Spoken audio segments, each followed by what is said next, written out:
This week, ICE arrests firefighters, a judge rules President Trump's tariffs are illegal, and Chicago prepares for the National Guard. I'm Chris Mata, and welcome to a news show. While fighting the state's largest wildfire, firefighters in Washington state had to pause their work while ICE agents checked their documents. A group of those firefighters who were battling the blaze had to take a 3-hour timeout from their work on Wednesday. You see, their camp was raided by Border Patrol officials, and they were lined up and told to show their IDs. Yeah, we got pulled over by ICE. It's crazy, dude. We got members from the tribe of Umatilla, Cayuse, and Walla Walla. This is crazy, man. Look at that. Post it up. ICE actually ended up arresting 2 of the firefighters. And I'll tell you this, it explains Smokey the Bear's new sidekick, Green Card the Beaver. Remember, folks, only you can prevent forest fires, or at the very least, your own deportation. In related news, Reuters has reported that U.S. citizens are tracking ICE agents to warn immigrants, posting the ICE agents' whereabouts on a social media app called ICE Block. The name of the app was chosen because white people couldn't pronounce its original name, Pinche Migra. Speaking of, TikTok influencer Tatiana Martinez was making a video in her car when masked ICE agents showed up and took her into custody. Now, I don't know who wants to tell her, but that trend is so last summer.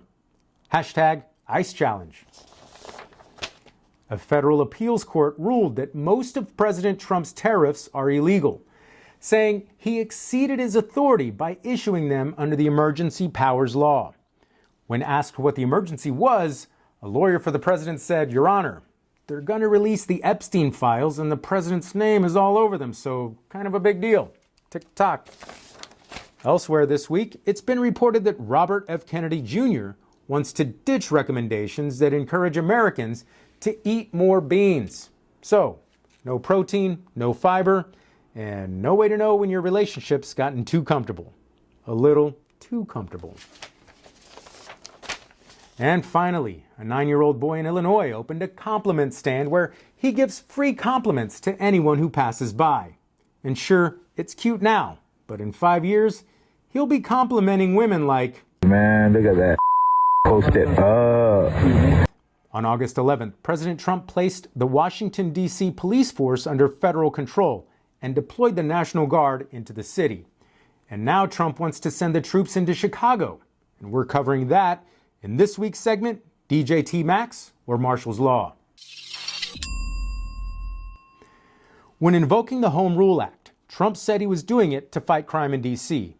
But crime has been decreasing there since 2023 and actually hit a 30-year low last year.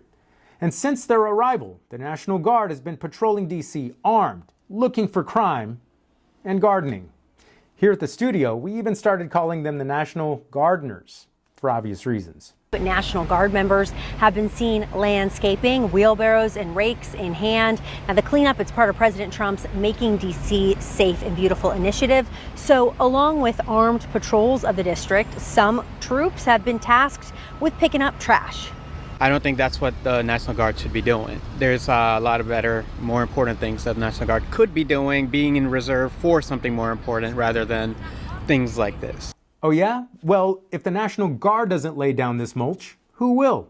Now, typically, cleanup for around the city, it's handled by different departments like DC's Department of Public Works and Parks and Recreation. Now, out here at McPherson Square, it's maintained by the National Park Service, who handles much of the city's public squares and green spaces. Of course, remember, National Park Service, they're facing staffing reductions as part of those DOGE federal job cuts.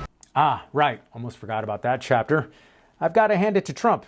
He is a problem solver of problems that he creates, but hey, nobody's perfect. So let me tell you a little story about a place called D.C., District of Columbia, right here where we are. It's now a safe zone. We have no crime. He's right. No crime, but also no litter. Now, even though a federal judge ruled Tuesday that the Trump administration broke the law when it deployed troops to L.A., Trump still wants to send troops into Chicago. Chicago, though? Well, we're going in. I didn't say when. We're going in. So, according to him, he's definitely sending the National Guard to Chicago. But don't worry, if the National Guard is busy pruning the hedges of Chicago and our country needs defending, we can always send in the National Park Service. Like, comment, and help us get to 2,000 subscribers. I'm Chris Mata. Thanks for watching.